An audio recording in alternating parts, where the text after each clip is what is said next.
हम्म।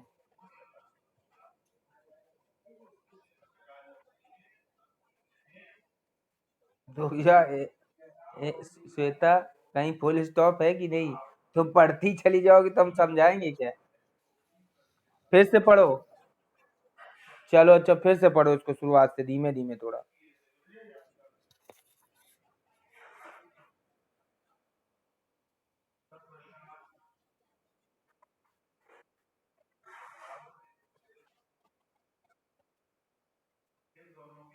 अच्छा।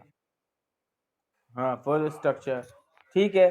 तो क्या कह रहे हैं भाई? पहला, ए प्रोग्राम कैन बी क्रिएटेड। पहली लाइन फिर से पढ़ना जरा श्वेता, ए प्रोग्राम।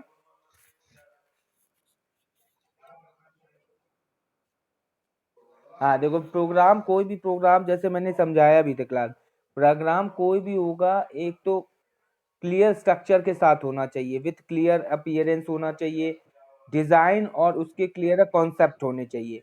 जैसे हमने बात अगर हम करें कि दो दो नंबर के सम का प्रोग्राम बनाना है, मैंने शायद ये 9th क्लास में भी डिस्कस किया था, आप लोग पीछे बैठे थे। एक बार एक 9th सीबीएसई में आपको पढ़ा रहा था ना मैं, तब उस समय आपकी क्लास लगी थी। तो बात ये है कि जैसे दो नंबर्स के सम का प्रोग्राम बनाना है, तो वहां पे स्ट्रक्चर क्या क्लियर होना चाहिए? स्ट्रक्चर हमारा ये क्लियर होना चाहिए कि दो क्लियर कॉन्सेप्ट और डिजाइन का मतलब होता है किसी भी प्रोग्राम का, ये स्ट्रक्चर क्लियर होना चाहिए और उसका कॉन्सेप्ट क्लियर होने का मतलब की बात होती है कि जैसे दो नंबर का सम करना है हमें, तो फिर हमें नंबर्स सम के लिए हमें क्या क्या चीजों की जरूरत होगी उस प्रोग्राम के लिए। तो सबसे पहले जैसे दो नंबर चाहिए होंगे, दो नंबर नहीं, कम से कम तीन नंबर चाहिए होंगे।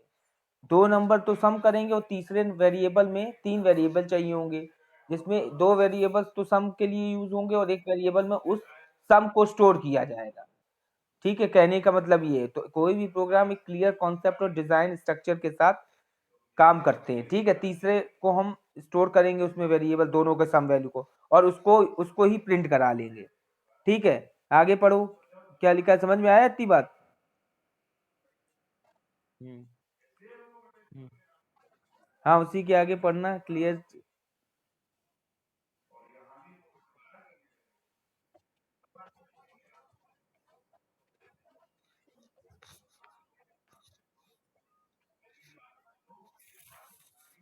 हम्म।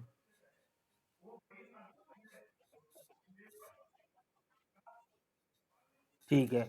जैसे ये बात इसमें ये कह रहे हैं कि इस प्रोग्रामिंग में, प्रोग्रामिंग टैपिंग में, कोई भी प्रोग्रामर होगा, कोई भी प्रोग्रामर होगा, वो ऐसा डिजाइन क्रिएट करेगा, स्ट्रक्चर क्रिएट करेगा, जिससे बाद में अगर प्रोग्राम में कोई मॉडिफिकेशन करना है, कोई भी मॉडिफिकेशन करना है तो आसानी से किया जा सके और वो अंडरस्टैंडेबल हो यूजर के लिए। क्लियर हुआ बात? आगे यहाँ तक पहले क्लियर है? यहाँ तक क्लियर है? एक मिनट, एक मिनट, यहाँ तक क्लियर है सबको?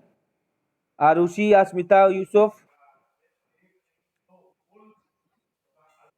हम्म। आरुषि आपको, अस्मिता। चलिए अब पढ़ो श्वेता आगे।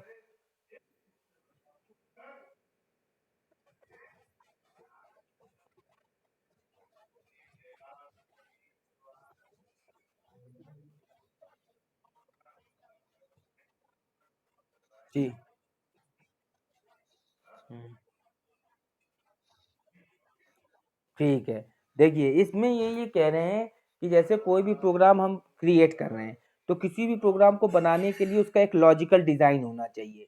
ठीक है, तो लॉजिकल डिजाइन के होने के लिए हमारे पास अब ये कि कोई भी प्रोग्राम डिजाइन कर रहे हैं, क्रिएट कर रहे हैं, तो उसमें कौन सी टेक्निक लगेगी, क्या होगा, किस तरीके से बनाया जाएगा। जैसे अगर हम बात करें, किसी का मकान बनता है तो सबसे पहले केडीए में नक्शा नक्शा पास होता है कि नहीं?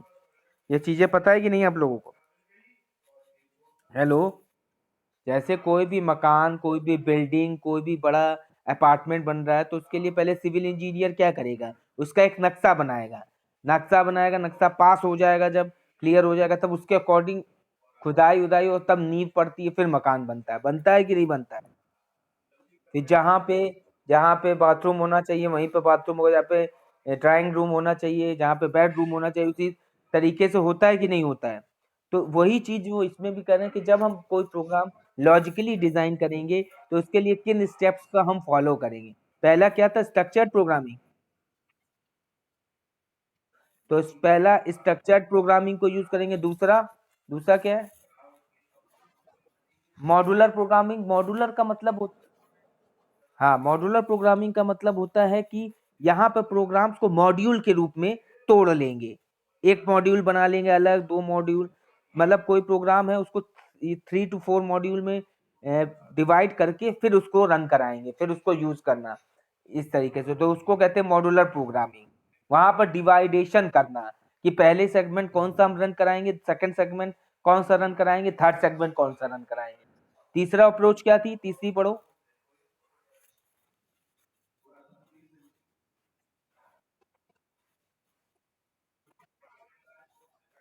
टैप नहीं होता है, top down Shweta, top down. Tap, हाँ टॉप बोलो, टॉप।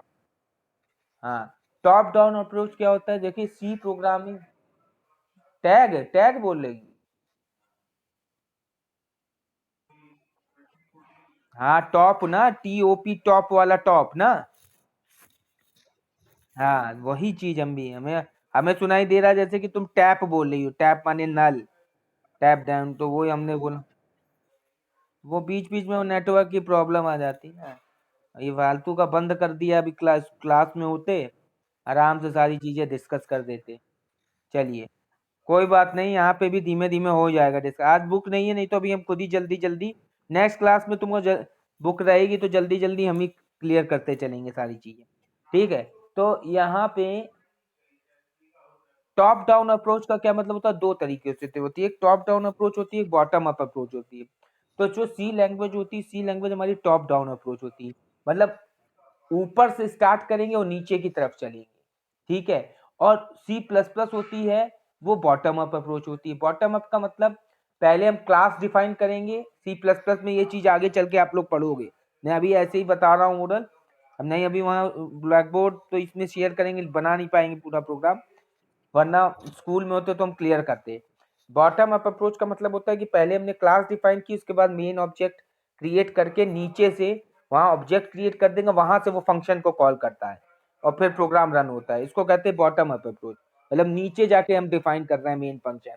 जबकि सी सी लैंग्वेज जो होती है वो हमारी टॉप डाउन अप्रोच होती है, मतलब हमें ऊपर ही स्टार्टिंग से तुमने देखा होगा मेन फंक्शन लिखते हैं, लिखते हैं कि नहीं लिखते हैं। हेलो, अभी अच्छा आप लोगों ने किया, ठीक, आगे पढ़ो। तीनों अप्रोच हो गया, पहली अप्रोच क्या लिखी हुई है, पढ़ो।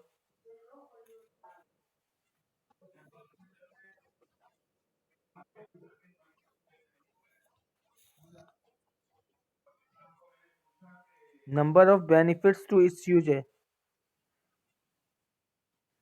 नया स्ट्रक्चर प्रोग्रामिंग में कह रहे हैं बहुत सारे बेनिफिट्स ऑफर्स करता है यूजर को। कौन कौन सा, पढ़ो आगे।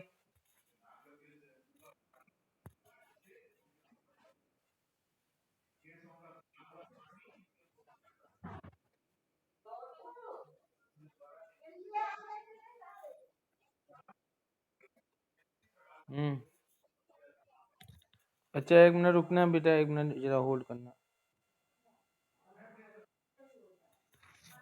हेलो मम्मी, क्या कह रही हो मम्मी, ए मम्मी, मम्मी, मम्मी, क्या कह रही हो बोलो। अभी क्लास चल रही है, उसके बाद हम देख पाएंगे, अभी भगाओ। हेलो, हाँ।